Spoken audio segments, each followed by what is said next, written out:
We are very excited to be joined this morning by Graham Platner. He is a Democratic Senate candidate in the state of Maine, challenging ultimately, if he gets through the primary, Susan Collins, who obviously been there for quite a while. In addition, he is a veteran and he is an oysterman. And he joins us this morning. Great to meet you, Graham. Oh, thanks so much for having me. Yeah, of course. So let's start with what made you jump in the race?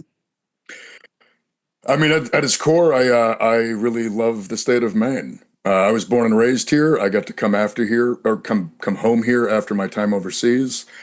We've got a really unique way of life up here, I think. There's a lot of kind of hard scrabble, making it work. Most people I know have 2 or 3 jobs, lots of seasonal work, lots of non-traditional stuff like clamming, oyster farming, lobster fishing. It's a really unique place, and it's allowed me to feel very grounded and connected, and I love it. And right now, it feels like a lot of the underlying structures that allowed us to live the way that we do up here are really beginning to fall apart. And U.S. Senate race is pretty much this is the place, this is the way to get in the fight if I want to really be able to fight for this place. Yeah, and people who've been talking to the media who've known you for a long time have been saying that you've been the same Graham, basically your whole life, and now you're taking that to the kind of Senate race level. And so I want to ask about that, but I want to preface it with a crazy story, which the audience should know. You would be maybe the second bartender serving in Congress, but you would be the first one that I knew when he was a bartender. So Graham, for people who don't know, Graham bartended at the Tune Inn, which is a bar on Pennsylvania Avenue near the Capitol, while he was a student at GW, which, to your great credit, you didn't finish, which I think is a feather in your cap. And while there, you worked Friday, Saturday, Sunday nights at the Tune Inn. I was often there. I was there basically every Sunday night and some Fridays and Saturdays with some other Washington City paper crew, and then later Huffington Post crew, back before we had kids. And when you jumped in, I reached out to Ned, who was another bartender there who had gone to college with my brother, and my brother and I went to the same school. He was better friends with my brother, but I know Ned well. I was like, Ned, is this the same Graham? And he's like, Graham is running for senator. He sure is. Yeah. I was like, wow, that's amazing. I hope I tipped well. I hope I left a good impression. No, I have nothing but good memories, Ryan. So excellent. I have very few memories. But so to the point of you being the same guy your whole life, this is something I've seen people ask, and I wanted to get your story on it, which is, so you're in high school, I think, when you went and protested Bush's speech in Maine. You went and protested in 2002 in the run up to the war in Iraq. In your yearbook, you've got free Palestine, free Kashmir, free Tibet. You're most likely to lead a revolution, and then you enlist. And so a lot of people have been like, why did you do that? Like you were kind of eyes wide open in a way that other people who enlisted weren't. And so walk us through your decision to enlist was it right out of high school? Yeah, I took a quick break to go work in the Appalachian Mountains, but yeah, I mean, I graduated, went into the woods for a while, and then joined the Corps. So, all right. Well, why? Like, what drew you to that? Given that you were already a little bit skeptical about U.S. adventurism abroad. Yeah, I mean, I think it's two things. On one hand, there was I don't know how to quite explain this, but I'd always wanted to take part in something much bigger than myself. I'd always wanted to take part in like big things. Like I do believe in service. I very much believe in doing what you can for your community. And, the United States, military service is just culturally a big part of that. There was a draw there, but as you mentioned, I was clearly skeptical of certain bits of American foreign policy. And the other part of it, though, is that I was 19 and I was looking for an adventure. And I certainly got one. Tied into that, though, was this idea back then, and I've been mostly disabused of it by now, but this idea that if you go out there on the cutting edge, I joined the infantry. I was a machine gunner in the Marine Corps. if you're out there where all the bad things are happening, if you're a decent person, if you can maybe bring a little bit of decency into an indecent thing. I did believe that when I was a kid. It is true to an extent, but inside of a much larger failed policy, failed strategy, it's obviously there's only so much you can do, and I had to learn that the hard way. So it's been funny. A lot of people have asked me about this, about my military service, and it's kind of like how it runs up against kind of my politics in some ways. And, to me, it never really did. It was all kind of the same thing. I wanted to go out there and I wanted to see the reality. I didn't want to read about it. I wanted to know if I was going to be opinionated about things. I wanted to make sure that I actually knew what the hell I was talking about. And sadly, with war, it's hard to just read about it and feel like you've gotten all of the information. And that was one of the things that took me there. Where were you deployed, and what was that experience like? What did you sort of learn through that experience? Yeah, I mean, I joined the Corps in early 2004, and I deployed within a year. My first deployment was to outside of Fallujah in 2005. Did that for 7 months. Came back in August of 2005. Immediately began preparing for our deployment to Ramadi, which we went to, I think, 5 or 6 months later. Back then, I mean, home time was limited. We were just rolling from deployment to deployment. Went to Ramadi in 2006. That was incredibly violent, incredibly, I would say, complicated. That was a hard one. Yeah. After that, we got back. A number of us who'd been around the block at that point all extended our enlistments so we could go on a third deployment. We felt a real sense of duty to the younger guys who had come in. And so we stuck around, myself and a number of the other NCOs, for our third deployment, which wound up being a Marine Expeditionary Unit. So we wound up primarily bouncing around the Mediterranean and in the Indian Ocean, doing stuff in support of OIF, but not. We didn't go into Iraq. Not that time. And then I wound up getting out briefly, frankly, getting kind of bored. I went to GW for a brief moment, and Met Ryan. All my friends were still deploying. Right. So I re-enlisted, and I tried to go back in the Corps, but I had forearm tattoos, which at the time was not okay. And so I wound up joining the United States Army, who did not care about my forearm tattoos. And I went to a long-range surveillance company. I became a reconnaissance team leader, and I deployed to Afghanistan in 10 and 11 with the Army.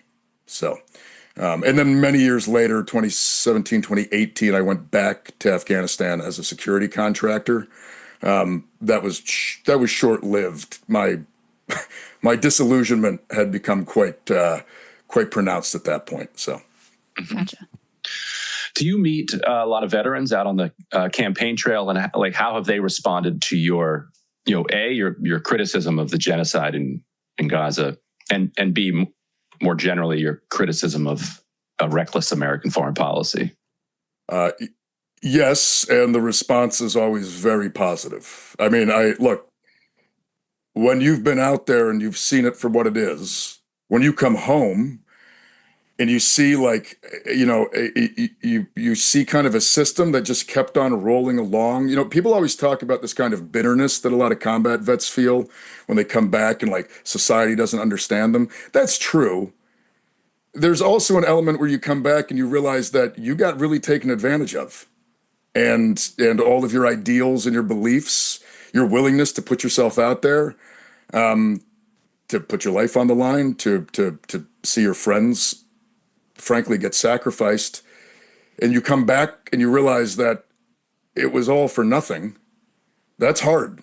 I still struggle with this. It's an emotionally complicated situation, and a lot of guys turn to an immense amount. Men and women. I was in the infantry, so I apologize. That's still a hang up of mine. A lot of young men and women who returned, like that, you have to layer on top of all of the trauma this deep sense of none of it meant anything. And I know a lot of vets who are conservative and progressive, Republican and Democrat, who have the same critique that I do, that it was all bullshit and it was all meant to make somebody else very, very wealthy. Yeah. And when you just say that out loud, a ton of people understand that that's the truth because they feel it too. Yeah. And it's gotten a lot of, I think, positive response because I'm just saying stuff that everybody kind of knows already. I'm not inventing anything here. Graham, how much interest has there been in your outspoken opposition to the genocide in Gaza? Less than I expected.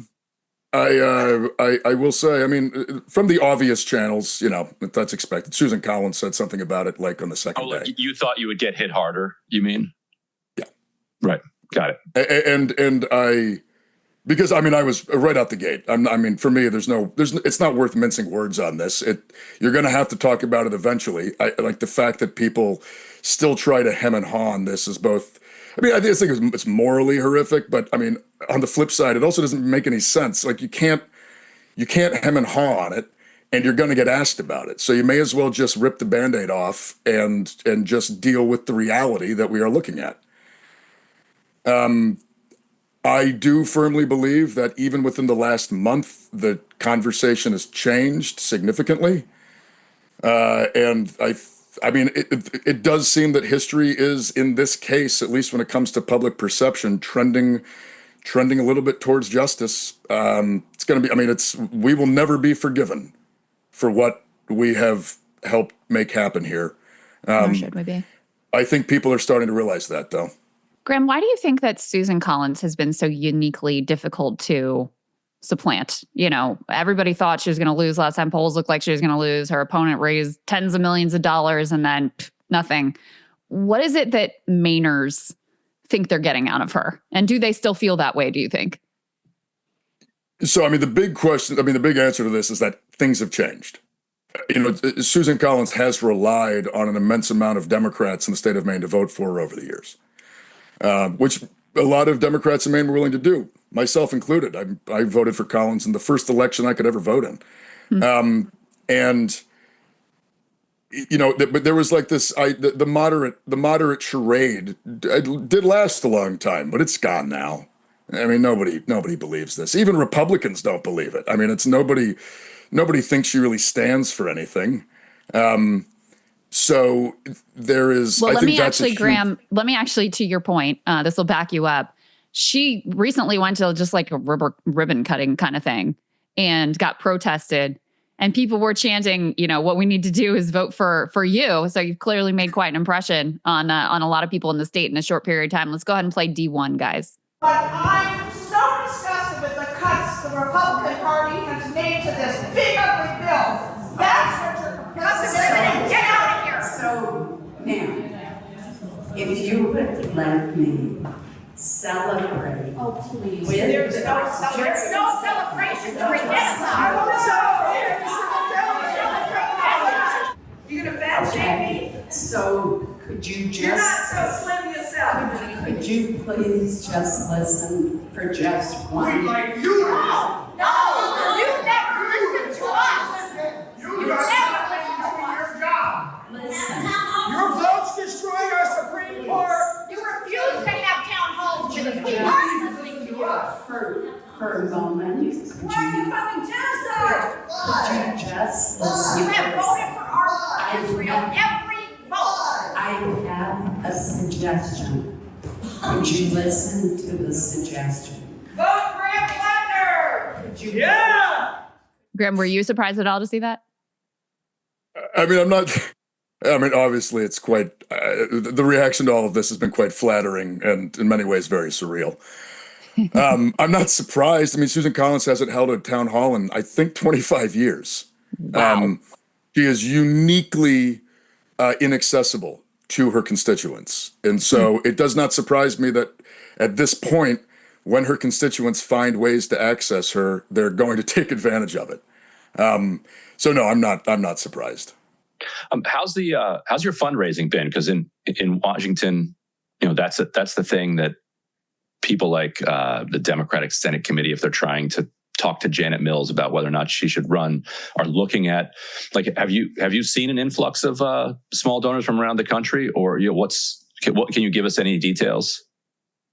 So, for the record, I just need to put this out. Like, I've never done this before. I have no real benchmarks. Mostly what I say sounds good is because somebody who knows what they're talking about told me this is good. We hit $1 million today, all small dollar donations. We're not taking APAC money. We're not taking corporate PAC money. We're not taking super PAC stuff. We launched last Tuesday. So, I mean, that is pretty solid. We have, despite that fact, and I'll just plug this right now, grahamforsenate.com. If you can give even $1, we can use it.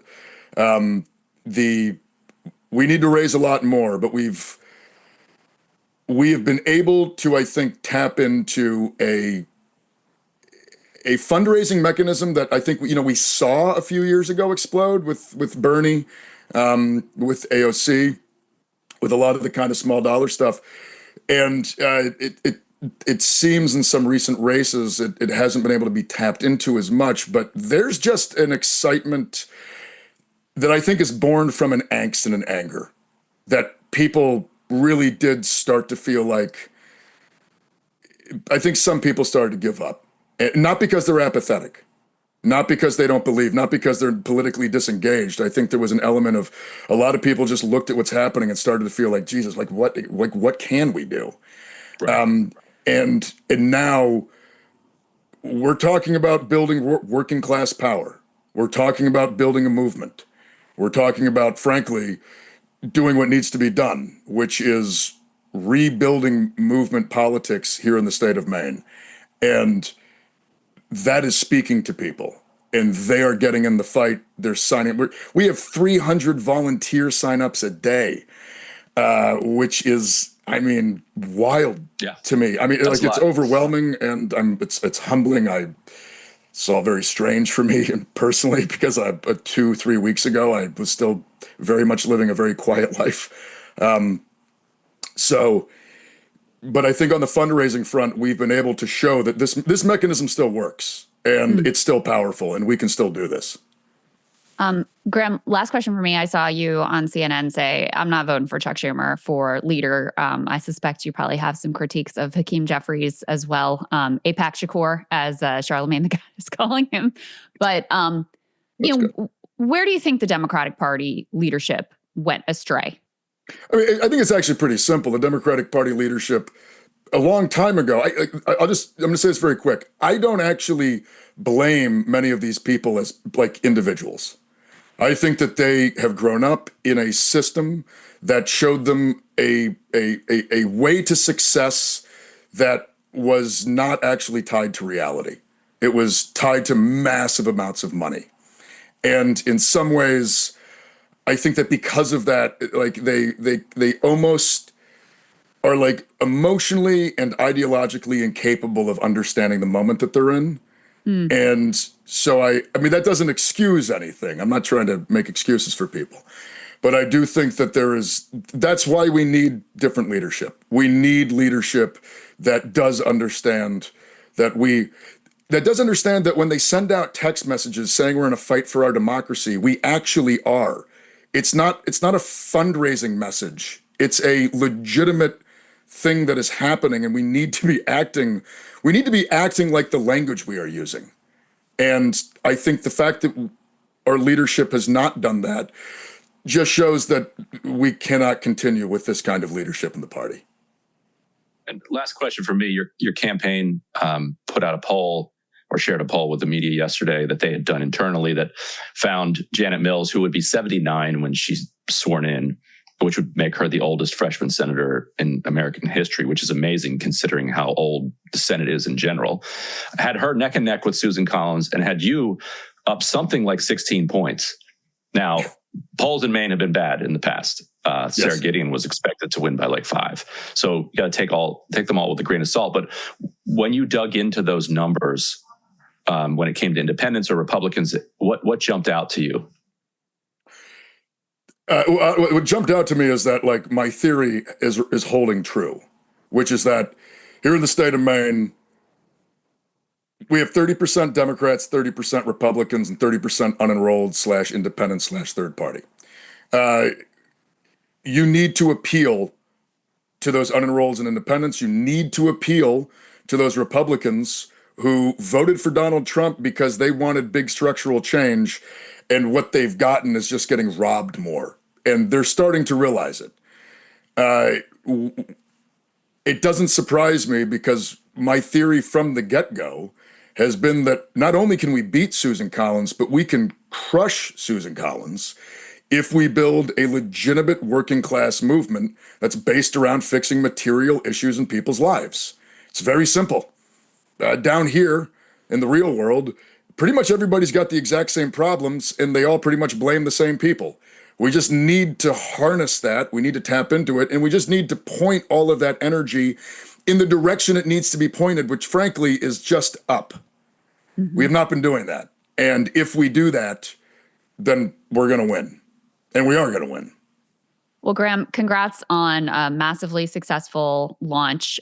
Please keep in touch with us. We're certainly going to be following the campaign, and it's a pleasure to speak with you today.